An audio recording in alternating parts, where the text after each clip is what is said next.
Hi, my name is Nicole McDaniel. I'm a mixed media artist. This video shows my most recent piece, Reflections of Heaven, of Scripps Pier in La Jolla, California. My process is something that has developed over the last 10 years through a lot of trial and error. Not only does this process involve painting, but the use of photography, graphic design, drawing, painting, and the technique of applying resin, which is a talent in itself. My first step is actually going to the location and photographing the area. I find I can capture the silhouette and details best right after the sunset. This particular image was taken from under Scripps Pier. It is the first piece I have created from this viewpoint. The unique feature of Scripps Pier is that it is made of cement poles and does not have any support beams on the side. This actually gives the pier a unique look with the repetitive poles going into the distance in the water. It looks like it could continue on for forever. After I have chosen a photograph, I enlarge it into a grayscale image of the desired size of my wood panel. This particular piece is 60 by 36. Then comes the tedious part of cutting out the silhouette. The image I am cutting out is not just white and black, but grayscale. I am basically drawing/cutting the image into a single layer. A tricky aspect of creating a silhouette is that it all has to connect. This silhouette was a little more challenging and ambitious. It really focuses on the water, and water doesn't have an outline. I am basically creating the pattern showing the movement of the water.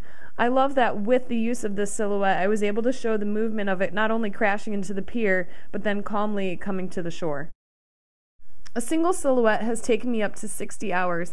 I believe this silhouette took me around 40 hours just to cut it out.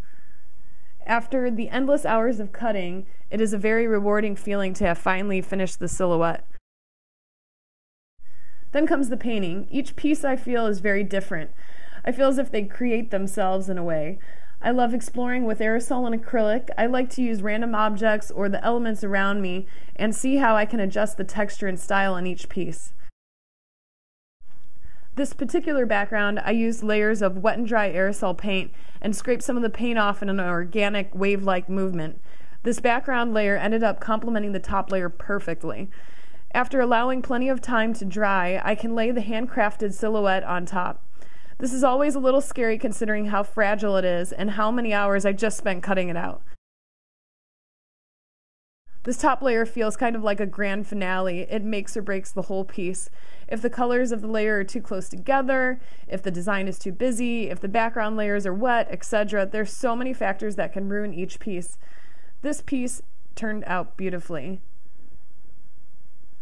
I love how the background layer brings the feeling of movement and seems like the water is reflected onto the pier itself.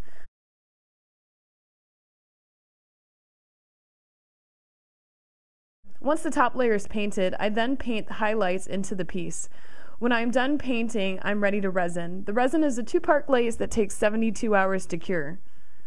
I hope you enjoyed my little movie and got a chance to learn a little bit about my process and my artwork.